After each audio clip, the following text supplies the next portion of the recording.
Kim Kardashian recounted the horrific night she was robbed at gunpoint on Sunday's episodes of Keeping Up with the Kardashians.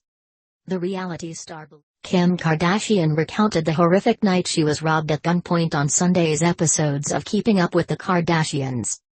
The reality star believed she was going to be raped and killed on the night of her Paris robbery. The heist was France's biggest jewelry theft involving a private citizen in more than 2 decades. There were 17 people arrested in connection to the armed robbery and 10 have been charged so far. The thieves stole an estimated $10 million worth of jewels, including her 20-carat engagement ring. Sunday night's episode gave the 36-year-old reality star the platform to describe the disturbing events that transpired on October 3, 2016, following months of news reports, speculation, and silence on her behalf.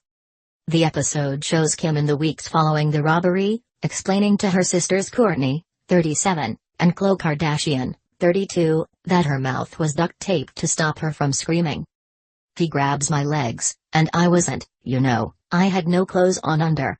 He pulled me toward him at the front of the bed and I thought, okay, this is the moment they're going to rape me," Kim recounted in heart-wrenching detail. She continued, "I fully mentally prepped myself, and then he didn't. He duct-taped my legs together and had the gun up to me. I knew that was the moment they're just totally going to shoot me in the head. I just prayed that Kourtney's going to have a normal life after she sees my dead body on the bed. Like, I'm not going to make it out of here. I know how these things go." Kim recalled that before she was quieted with tape, she was pleading with the hotel concierge, who had been forced to bring the robbers up to the star's room, to tell them she had babies and a family. She described, "I just said, are we going to die? They can't understand me, but please tell them I have babies, I have a family, let me live." After pointing the thieves to her $4 million ring, they demanded money. "I said I don't have money. They dragged me out to the hallway on top of the stairs. That's when I saw the gun clear as day. I was looking at the gun, looking at the stairs. Either they're going to shoot me in the back, or if I make it and they don't, if the elevator doesn't make it in time or the stairs are locked, then I'm like F-ed. There's no way out," she recalled. Instead of shooting the mother of 2, the robbers, dressed as Parisian policemen, threw her in the bathroom and ran off.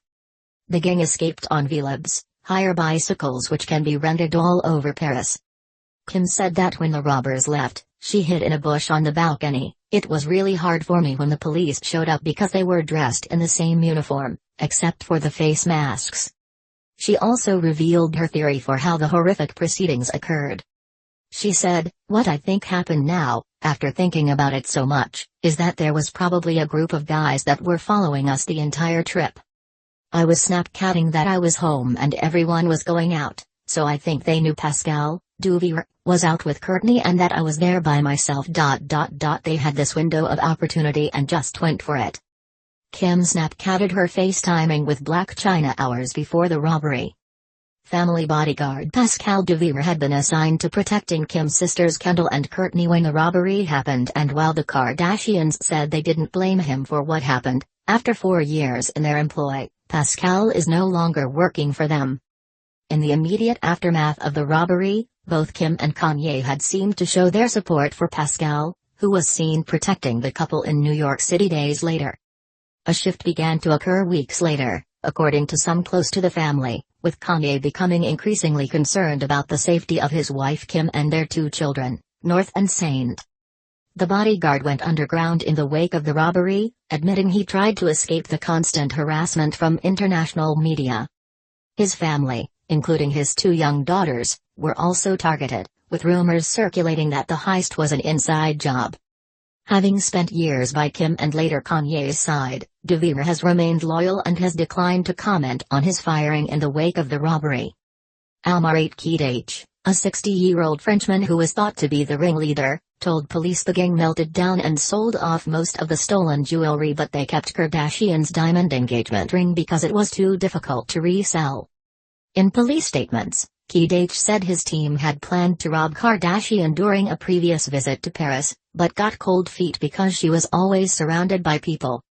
Ironically, Kourtney brought up that just that day they had talked about what they would do in such an attack, with Kim insisting at the time, unaware what would soon happen, that she would tell them, Have everything, take it all, I don't care. Soon after the traumatizing event, the Kardashian matriarch Kris Jenner spoke to Kim about her worries for her mental health.